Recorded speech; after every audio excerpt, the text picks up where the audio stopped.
¿Qué tal? Bienvenidos a AI. Hola, nada. Bienvenidos a AI. Ay, everywhere, every. No, voy haciendo mío el título. Repetimos. AI everywhere, between. Van a salir memes de cómo pronuncio AI everywhere. La vida, súper complicada. ¿Qué tal? Bienvenidos a AI Everywhere Between. Este nuevo formato de Singular, lo que vamos a hacer son entrevistas en las que vamos a ver casos de uso en el que vamos a entrevistar a personas y cómo utilizan inteligencia artificial en su día a día. Y hoy vamos a empezar con Fernando Conde. ¿Qué tal, Fernando? Encantado de estar aquí. Muy bien, la verdad. Muy bien. ¿A qué te dedicas en tu día a día? Pues yo estoy en el área de desarrollo de negocio. Bueno, con un pie en el área de desarrollo de negocio más clásico y el otro pie en la parte de innovación. En varias cosas a la vez, sobre todo últimamente, pero entre otras, ayudando a empujar un poco la parte de desarrollo de negocio del ecosistema de inteligencia artificial, que ahora mismo está muy movido. Muy bien. ¿Y utilizas inteligencia artificial en tu día a día? Pues sí, la verdad es que sí. Y de hecho el otro día pensaba que parece mentira el poco tiempo, entre comillas, que llevamos con ella, y en algunos casos es casi imprescindible para mí. Hay casos en los que digo, si ahora tuviese que renunciar a ella, me costaría. Muy bien. ¿Y tú lo utilizas en tareas? Porque parece que lo de la inteligencia artificial siempre se hace para tareas técnicas, como completar código o no esto. ¿Lo utilizas en todos los aspectos? Pues, a ver, al final, los dos casos grandes de inteligencia artificial generativa ahora mismo son la generación de imágenes, sonidos o vídeo, por un lado, y la generación de texto por el otro. Y para mí donde más me ayuda es en la parte de generación de texto. Eso es otro caso similar al de las tareas técnicas. Al final, los técnicos, los desarrolladores, los arquitectos lo utilizan para generar código, que es lenguaje, y yo lo uso para lenguaje también. Lo que pasa es que lenguaje natural, está claro. Muy bien. Antes decías que no podías prescindir de la inteligencia artificial en tu día a día. ¿Podrías decirnos cuánto tiempo te ahorra o si te está ahorrando tiempo o cuáles son las, así de un modo más o menos general? Pues lo que he encontrado es que me viene muy bien para los momentos en los que tienes que arrancar algo o romper un bloqueo. Esos momentos en los que a lo mejor antes pues necesitabas a veces un ratito, a veces dejar el tema hasta otro momento u otro día, porque en ese momento la cabeza no te estaba dando lo que tú querías, me resulta muy útil. Pues yo qué sé, la hoja en blanco, el típico proceso o tarea que no sabes cómo seguir porque estás un poco confundido, algún texto al que le has dado varias vueltas y no sabes qué hacer, ahí he encontrado que me ha ayudado muchísimo para romper ese tipo de bloqueos. Eso es muy interesante porque, bueno, este tipo de uso se sale como del estándar y es como si entrase naturalmente a formar parte de los procesos que tenemos día a día. Oye, eh, ¿empieza a influir en tu manera de conseguir información? O sea, refiero, ¿estás siendo un rival de las búsquedas de Google o lo complementas? Lo complemento. Al final, utilizar estas herramientas para buscar información, a mí por lo menos yo todavía no me siento cómodo dominándolas para eso y en algunas ocasiones me parece que son un poco vagas. Al final le pides que haga algo, que busque información y ves el proceso que está haciendo, dices, no, yo buscaría mucho más a fondo. De hecho, he tenido conversaciones con gente que las quiere utilizar para eso y dices, no es un asistente, todavía no es un agente al que tú le puedas dar unas instrucciones y que él vaya procesando. Lo complemento. A veces me viene muy bien pedirle que haga una búsqueda sencilla y me dé un sumario de la información o la coteje o lo que sea, pero en general combino la búsqueda tradicional con el uso de herramientas del LLM para esa extracción de datos y cotejar y buscar lo que necesito. ¿Y eres más bien fan de una tecnología? ¿Utilizas varias? ¿Tienes tus favoritos? Porque esto también es importante. Con todas las que hay, ¿cuál es tu criterio? ¿Tienes más de una? Al final, por comodidad, acabo usando siempre una. Acabo usando siempre GPT-4 en concreto. Pero es principalmente porque es la primera que hubo y es a la que me suscribí. Entonces, digamos que es por inercia. Pero he de reconocer que cada vez utilizo más, por ejemplo, Gemini. He empezado a usar Cloud, aunque teóricamente he tenido que hacer alguna historia porque no se puede usar desde España, pero he empezado a utilizar Cloud y me gusta a veces combinar. Para cosas que son que dentro de mi pipeline de trabajo ya son muy sota, caballo y rey, pues voy directo, abro mi GPT, hago lo que sea. Pero en algunas ocasiones que estoy probando casos un poco más de frontera, me gusta probar con varias. Lanzar los mismos prompts y ver qué sale, porque es más, o sea, te da más potencia. También es verdad que te da más trabajo, pero bueno, antes tenía más todavía y esto solamente me da más capacidades de coger de un sitio o de otro y de combinar. Y a veces incluso, me refiero, en ese proceso de criba vas y seleccionas una salida que te gusta más que otra, o sea, pero que realmente te merece la pena hacer varias pruebas. Sí. Sobre todo en procesos de planteamiento. O sea, cuando estoy, por ejemplo, planteando un guión y quiero estar seguro de que no me dejo nada fuera, o no tengo muy claro cómo ordenar la información, o cuando quiero escribir sobre algún tema que tiene mucha... O sea, yo tengo una manía que es que empiezo a hablar de demasiadas cosas. Cuando quiero explicar un tema empiezo a meter como muchos paréntesis, que no es muy buena costumbre. Y acabo con textos que son un poco complejos. Entonces, utilizo distintos modelos para que me ayuden a reestructurar o ver qué cosas son superfluas. A veces me ayudan a convertir un texto en varios. Y tener varias diferentes que se comportan de manera diferente te da más versatilidad. Muy bien, eso es muy interesante también, porque a veces tengo la sensación de que estamos en una etapa muy temprana de los chats, de los modelos, y que como, bueno, nos basamos en alucinaciones y funcionan como funcionan, cuanto más lo puedes comparar, cuanto más puedes buscar dónde se acerca más a tu solución perfecta, es mucho mejor. Muy bien, y ahora lo que me gustaría es que nos contases algunas de las cosas que haces con inteligencia artificial. Y tengo por aquí una lista que me has mandado maravillosa. Si quieres empezamos por la primera y nos gustaría como que nos dieses una respuesta compacta de ella. Compresión, nos has puesto que una de las cosas que haces es compresión y análisis de la información. Cuéntanos cuál es esta tarea que te salva o que te ayuda. En ocasiones, por ejemplo, cuando trabajas con algún área de negocio con el que no estás particularmente familiarizado, yo tengo una necesidad un poco patológica de estar seguro de que entiendo todo lo que implica. En muchas ocasiones eso implica un lenguaje muy específico, o en algunas áreas de negocio te metes en determinadas zonas de ingeniería o científicas que no son evidentes si no conoces el campo, o conceptos, yo que sé, en finanzas, algunas palabras o algunos conceptos que, aunque los utilicemos con cierta frecuencia normalmente cuando estamos hablando, sí que me gusta entender el trasfondo y las implicaciones, y ahí es súper potente poder... Un ejemplo que me gusta mucho, de vez en cuando sigo a gente que me gusta mucho en Twitter porque es muy experta, pero el problema con esta gente que es muy experta es que a veces en un tweet condensan un montón de información y un montón de términos, conceptos que no soy capaz de entender. O sea, es un tweet que no soy capaz de entender. Entonces, tú puedes coger y darle a un LLM ese tweet dándole el contexto. Este es un tweet de una persona especialista en estos temas. Por favor, explícamelo. Y es maravilloso. Es una de las aplicaciones para mí más potentes de los LLMs. Es como tener un profesor particular que te lo explica todo y que se adapta a tu nivel. Porque tú le puedes ir guiando dónde están tus dudas o qué contexto tienes y qué comprendes, y él te va adaptando las explicaciones a eso. Para mí me ha ahorrado unas cantidades enormes de tiempo en investigación. Antes a lo mejor me tocaba ir a buscar fuentes de información muy específicas o papers, y con esto te permite expandir esas piezas de las que te falta contexto y entenderlo todo de manera mucho más rápida. De alguna manera es un complemento a lo que hacías. Yo lo veo como un asistente. O sea, es como, en algunos casos es como, no sé, cuando veías las películas de esa persona que tiene al lado un secretario que le dice, oye, hazme esto. Robin. Más un secretario que un Robin, todavía le falta bastante.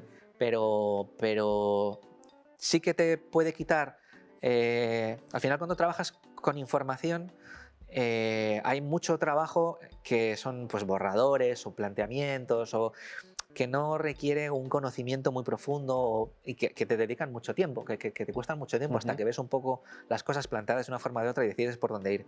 Y estos son asistentes puros en ese sentido. Le puedes soltar ese tipo de tareas y te ayudan mucho a plantearlo.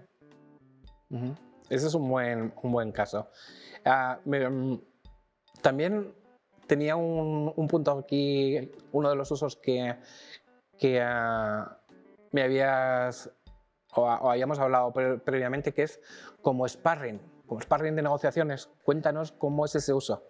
Como sparring para mis propias ideas, es decir, o sea, si yo tengo una idea, se la planteo y le pido que me busque fallos o que me lleve la contraria o que haga de abogado del diablo, que me ponga a prueba o que me obligue a tener pensamiento, o sea, que me rompa mis ideas. Y me parece súper útil y si en algún momento voy a enfrentar algún tipo de negociación, hablando de temas de negocio, sí que me gusta darle el rol y el contexto del que puede ser mi oponente. Hasta donde mi oponente, quiero decir, mi contrapartida, la persona que va a estar al otro lado en esa mesa de negociación, ¿no? Por decirlo de alguna manera. Entonces, dándole el contexto apropiado de quién tiene, qué rol tiene que asumir, cuáles son los intereses, cuál es bueno, toda la información que yo poseo que negocie conmigo para ver por dónde puede salir, qué tipo de respuestas me puede dar. A veces le pido que me ayude a identificar el BATNA, o sea, la mejor alternativa a un acuerdo negociado, tanto por su parte como por la mía, que digamos que un poco que me obligue a llegar a una posible negociación con ciertas ideas de posibles escenarios. Evidentemente, como en cualquier negociación, está muy limitado por mi conocimiento. O sea, lo que yo no conozca de la contraparte no se va a ver reflejado. Pero sí que es verdad que es útil para ir por lo menos que te hayan hecho algunas preguntas o te hayan dado algunas respuestas que no te pillen por sorpresa en el momento de la propia negociación y que tú ya tengas elaborado por dónde dirigirlo después. Es un buen uso, nunca se me habría ocurrido. No sé si te pasa a ti, pero hay veces que hablando de cómo se utiliza la inteligencia artificial, lo que encuentras es que hay usos que no estaban previstos o que a ti no. En mi caso, nunca se me habría ocurrido prepararme las reuniones con un sparring de inteligencia artificial, sea el que sea, Gemini o GPT-4. Este es un buen uso, me lo apunto. Oye, Fernando, y antes a lo mejor lo hemos tocado en algún punto anterior, pero me interesa volver al tema como caso, y es cuando lo consideras como un tutor con paciencia infinita. Cuéntanos, sobre todo en los casos, bueno, no lo sé, te lo dejo a ti, cuéntanos cómo lo utilizas como tutor. Bueno, y esto cada uno tenemos nuestra tarita, y conozco mucha más gente como yo de los que nos perdíamos en la Wikipedia. Entras en la Wikipedia a mirar algo y cuando te quieres dar cuenta llevas 3/4 de hora saltando de concepto en concepto. Bueno, pues esto es como eso, pero con esteroides. En el sentido de que cuando estás explorando un tema muy complejo, yo pienso, si yo hubiese tenido esto en la universidad, por ejemplo, cuando estaba estudiando cálculo, cuando estaba estudiando física, cuando estaba estudiando, yo qué sé, temas muy específicos, al final cuando tú estás en una clase con otras 50 personas, el profesor está dando clase a ti y a esas 50 personas, así que tiene que hacer una formación adaptada para cubrir a toda esa gente. Con lo cual, en algunos casos se quedará corto y en otros casos se pasará. Y luego, pues sí, tienes la ventaja de que puedes ir a una tutoría y hablar con el profesor y que te dé alguna explicación más. Pero esto es fantástico porque tú entras en... Yo qué sé, yo soy muy friki de podcast de física. Y en algunos podcasts hay gente muy seria y muy potente hablando sobre temas de física de muy alto nivel, astrofísica, física cuántica. Entonces, los casos que salen ahí me superan ampliamente. Están hablando de unos niveles de matemáticas y unos conceptos físicos que me superan. Pero claro, me quedo con las dudas y entonces voy ahí y le puedo preguntar sobre esos conceptos tan fuera de mi alcance y hallar un hilo conductor entre mis conocimientos y eso, ¿no? Pues le preguntas sobre el hamiltoniano, la función de onda, y te hace una explicación y entonces te agarras a... Es en un espacio de este tipo, pero este espacio de este tipo, ¿en qué se parece? Entonces, usando tus conocimientos, le vas haciendo preguntas y le vas guiando y él te va llevando y te va completando esas cosas. Pero lo mismo en finanzas, lo mismo en historia, lo mismo o sea, como herramienta para formación, creo que es absolutamente brutal. Y hace poco me ocurrió con mi madre. Mi madre está yendo a la universidad y está haciendo historia del arte. Y entonces venía diciendo que le habían soltado a los alumnos un caso, o sea, una pregunta para que dice, vaya marrón, dice, ya se alegraba mucho de no tener que ponerse a preparar ese trabajo. Y era hablar sobre símbolos independentistas en la iconografía de Carlos V. Entonces digo, voy a hacer una prueba y le pregunto directamente a GPT-4 que me cuente símbolos independentistas en la iconografía de la época de Carlos V.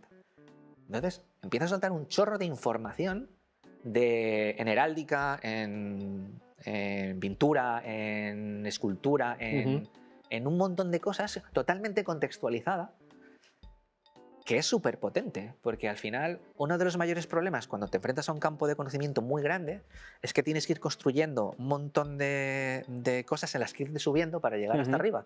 Claro. Pero esto te permite apoyarte en las cosas que tú ya tienes, en los conocimientos específicos que tú ya tienes, sin tener a lo mejor que pasar por otro montón de cosas que no son las que te interesan en ese momento. Y ya te digo, para la gente que seamos frikis de entrar en la Wikipedia, es un agujero de La atención. Sí, es un pozo sin fondo, es la madriguera del conejo. Era eso, la madriguera del conejo. Exactamente. Eran los LLM, sí. Exactamente. Muy bien, muy bien. Oye, y también me hablaste en la conversación previa sobre el análisis ético. ¿Qué es esto? Porque a mí me sorprende muchísimo lo que eres capaz de estirar la inteligencia artificial. Bueno, a ver, aquí o sea, es un caso además que tengo en la cabeza hace poco hablando sobre usos de la inteligencia artificial. Uno de los usos que además ahora cuando ha salido el AI Act, este famoso, uno de los casos prohibidos es la manipulación de la gente, que al final es una de las herramientas, o sea, la inteligencia artificial, no los LLMs, pero diversas piezas de inteligencia artificial se han venido utilizando recientemente en algoritmos que podemos considerar dark patterns o manipulativos. TikTok, las aplicaciones de juego online, o diversos aplicaciones de consumo de contenidos aprenden de ti y te manipulan para irte enganchando a otro tipo de contenido, para irte llevando a un agujero más profundo y que te enganches todavía más. Entonces, hace poco, hablando con alguien sobre el uso de estos temas en videojuegos, salía un patrón a la hora de hacer matchmaking, de cuando tú vas a jugar una partida con otras personas, que básicamente lo que busca es maximizar tu engagement y que quieras volver a jugar y volver a jugar y volver a jugar y volver a jugar. Entonces, por un lado me planteaba, bueno, es totalmente lícito que si tú haces un juego, hagas que la gente lo disfrute lo más posible y que quiera volver a jugar, pero por otro lado me planteaba hasta qué punto no es un algoritmo manipulativo. Entonces, no creo que los LLMs ni la inteligencia artificial ahora mismo sean útiles para hacer análisis éticos, pero desde luego tienen un montón de literatura sobre ética. Y entonces le puedes pedir que te hagan algún tipo de análisis moral basándose en toda esa literatura que conocen para ese tipo de cosas, porque la propia inteligencia artificial trae un montón de dilemas éticos. O sea, solamente si queremos dedicar 3 horas a hablar sobre el uso de contenidos con copyright para el aprendizaje, pues hay un melón abierto. Entonces, no creo que sea un uso muy diferente. Es sencillamente ponerle estos modelos de lenguaje a mantener una discusión. Y son muy buenos en ese sentido.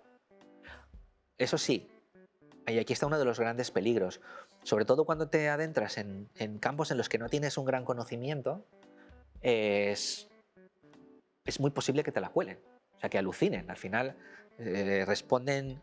O sea, detrás de ese LLM no hay una conciencia que sea capaz de decir hasta aquí no llego y aquí empieza a patinar. No, como no hay nada detrás, llega un momento en el que tiene que seguir escupiendo texto y te da el texto que es estadísticamente más representativo después de lo que está escribiendo. Que no tenga ningún sentido, a él le da igual porque no hay nada detrás entendiendo que eso tiene sentido o no. Entonces ahí es cuando empiezan las alucinaciones. Cuando son muy evidentes no es un problema, pero cualquier cosa con la que luego vayas a trabajar de una manera muy seria, sobre la que luego vayas a sacar conclusiones o tomar decisiones, hay que cotejarlo. Muy bien, muy bien. Es verdad que los LLMs alucinan por diseño, o sea, lo que pasa es que aciertan mucho, pero... por eso los estamos usando. Claro. Oye, ¿y has usado alguna vez o te parece que es uno de los usos el generar datos sintéticos? Yo no lo he usado porque no tengo ahora mismo ninguna tarea en la que requiera el uso de datos sintéticos, pero me parece uno de los campos más prometedores porque al final la falta de acceso a datos es uno de los principales problemas que hay en muchos campos técnicos. De hecho, la inteligencia artificial en el 97 ya existían las primeras redes, las primeras arquitecturas de redes neuronales, pero no eran utilizables, primero porque no había potencia computacional, pero sobre todo porque no había los datos necesarios para los entrenamientos. Y ahora mismo hay necesidad de datos por lo menos en dos ámbitos. Uno es, por ejemplo, la prueba de aplicaciones. Poner a prueba de aplicaciones. Si eres un banco, pues no puedes utilizar tus datos, los datos de tus clientes, todo tu ledger, toda la información que tienes, es una información que está hiperprotegidísima y que no puedes utilizar de cualquier manera. Entonces no puedes disponibilizar eso para probar las cosas. Entonces estos sistemas tienen una capacidad enorme de generar datos sintéticos que no son reales, pero que contienen todas las características que contienen los datos reales, con lo cual son perfectamente válidos para testeo. Y luego, el otro caso que me parece absolutamente brutal es que al final, cuando tú entrenas un modelo de estos con un montón de información que proviene, por ejemplo, de fuentes donde está mucha gente hablando y participando, un Reddit o foros de discusión o este tipo de cosas, al final estos modelos acaban quedándose con la estructura o con las impresiones que tiene la gente. Entonces, había un caso que me parecía maravilloso, y es que se había hecho un estudio de clusterización de la opinión, de la visión que tenían los consumidores sobre las distintas marcas de coches. O sea, no se buscaba que pusiesen cuál es más de lujo, cuál es menos de lujo, sino clusterizarlos en función de las opiniones. Entonces salía un mapa de clústeres en el que se veía pues, una serie de marcas en unos grupos, otra serie de marcas en otros, otra serie de marcas en otros, un par de marcas un poco aisladas en el otro lado. Y se hacía ese mismo estudio, pero en vez de utilizar datos provenientes directamente del público, se utilizaba un LLM. Y el resultado era prácticamente igual.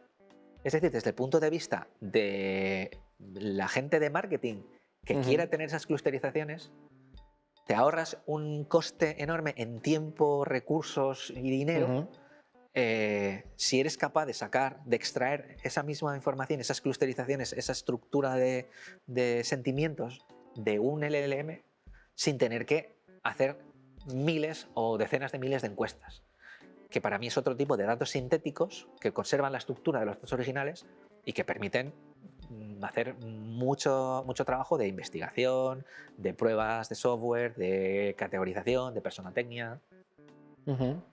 Pues Fernando, muchísimas gracias. Yo creo que nos llevamos un montón de lecciones o de temas que no controlábamos y que nos estás inspirando en cómo utilizar más los LLMs, porque es verdad que a veces nos quedamos ahí solo en la superficie. Seguro que vienen muchas más cosas.